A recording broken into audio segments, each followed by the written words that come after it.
ကိုကိုနဲ့တူတူ movie တိတ်မှာဖြစ်ပါတယ်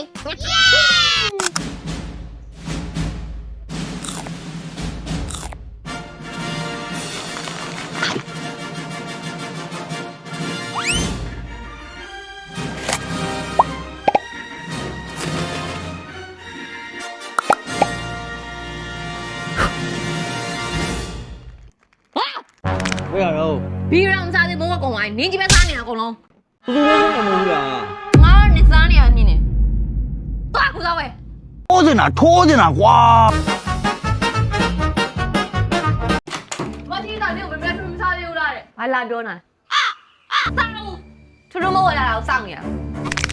အဲ့ဒီမစားနိုင်နေပေါ့နေကိုမေမေဆိုရင်တော့ငါတက်နိုင်ပြီးရင်ဖိကြိုက်တယ်ကောင်ကြိုက်တယ်အေးမမေကိုလည်းပြောလိုက်ဂီယုံဆိုင် You're my little boo thing, so I'll give a hoot what you do. Say, girl, I know. You're my honey bun sugar. ရောက်ပြီအဲ့ဒါကြီးကြိုတီးလို့ဒီမှာ Z cracker မုတ်မျိုးတော့ပဲလား တော်သေးရနော်ပြန်ရောက်လာသေးလို့ငါးမျိုးနှစ်ဖက်လုံးမှပြန်ရောက်ဝင်ထင်နေရ တော်တရားကြဖို့ကောင်းတာ ပြန်လာဘာတွေဝယ်လာလဲဆိုတာကြည့်အောင် ရော့ဒီမှာ Z cracker ပြန်လာဘာတွေဝယ်လာလဲကြည့်အောင် Sandwich cracker chocolate, my favorite. Original cream cracker. Oh, 다가 sugar cracker. 이 cracker 가 sugar 말이야. Enjoy.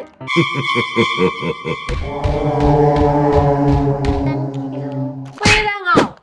ဇက်ခရက်ကဆိုရင်ငါလည်းစားငါ့ထုတ်ပေးအေးဟုတ်တယ်ကျွတ်ရွာပြီးတော့စားလို့ကောင်းတော့ငါတို့လည်းအရင်တိတ်တာသူကမလေးရှား brand ပြီးတော့ကြော်ထားတာမဟုတ်ဘူး fake လုပ်ထားတာအဲ့တော့နေကိုလည်းမတက်ဘူး